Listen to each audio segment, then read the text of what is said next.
Happy Monday, everybody. I hope you had a great weekend. Last week deserves a recap, so that's what we're going to do, and then we'll preview this week. Let's get to it. Today is February 12th, 2024, and this is your Monday market update. Stocks traded lower on Monday at the open as markets reacted to Jay Powell's interview on 60 Minutes. Remember, the comments were hawkish, but they really were nothing different than he said the previous Wednesday, and we covered all that last week.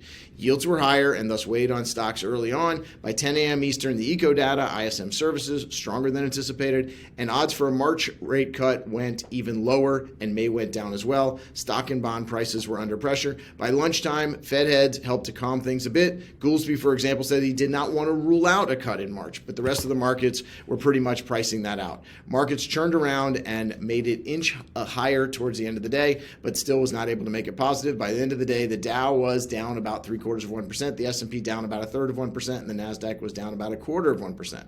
News continues to hit the text as far as job cuts go, and in most cases, the announcements are met with positive reaction.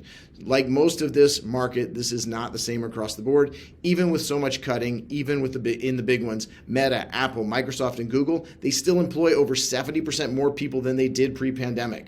Cost cuts and job cuts look like they're here to stay. Tuesday brought the market to open flat as the news wires were quiet. There was some global eco data, but last week was pretty light on the eco data. CPI and PPI coming this week, and we'll get to that in just a minute. So New York Fed info on consumer loans showed some uptick in delinquencies, but nothing too alarming. 3-year Treasury auction helped save things a little bit. It was a concern, but it went well. It was well received, and so the markets dodged any negative from there. Fed speakers could not line up fast enough to get to the mic as they were still hawkish. Not that the market is really paying any attention. They seem to be saying the same thing for now, but they are in no rush to cut. Late session rally and the markets closed higher. The Dow up 1/3%, the S&P up 1/4%, and the NASDAQ was up just about 0.1%.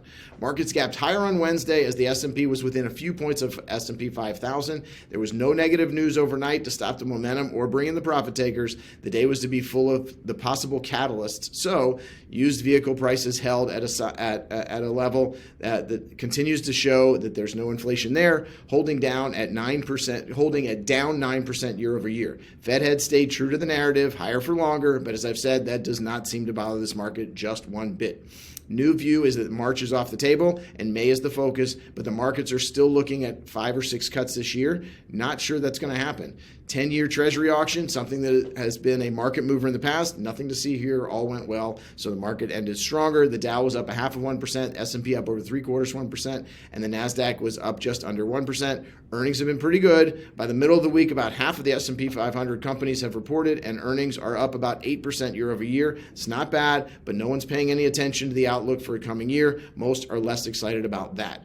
By Thursday, markets opened flat as they took a bit of a breather. The eco calendar for this week was pretty quiet, as I said. Jobless claims being the one for the day, and nothing new to move things there. Last Treasury auction of the week, the 30-year, and that was strong also. This is 3 for 3 for the week. By the end of the day, a quiet day as they go. Dow was up less than 1/4%. S&P was up just a hair, less than 0.1%. The S&P did make it through 5,000, but it came back down and closed underneath. NASDAQ up 1/4%.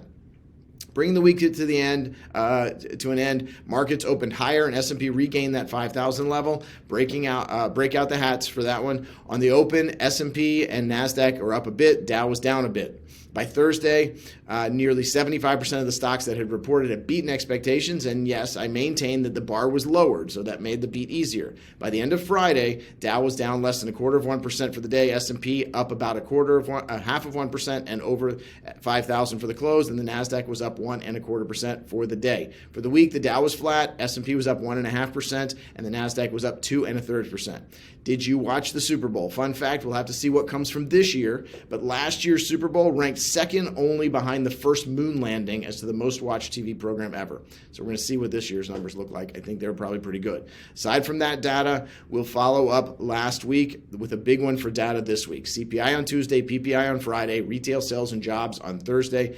Add in some big earnings like Coke, Cisco, Coinbase, John Deere, and we'll wrap the week with the University of Michigan data on consumer sentiment and inflation expectations. If you thought we'd get some time off from the Fed heads, think again. Monday alone, Bowman, Barkin, and Kashkari Macquarie. That's today. Wednesday, Goolsby and Barr, and then Waller, Bostic, Barr, and Daly. They're going to round out the week. So last week was historic, and a lot of talk that the market seems to ignore.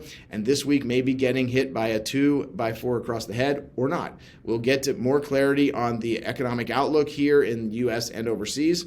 Will things look to slow down? We did get Starbucks and McDonald's last week blamed the war in the Middle East for their problems. More of that to come. Overall, this market has a lot of wind at its back and a lot of bullish sentiment, and that does concern me. I will state again that in my opinion, when everyone is on one side of the boat, the stability is usually what goes away. So maybe some more volatilities in the cards. 60 plus companies with earnings this week.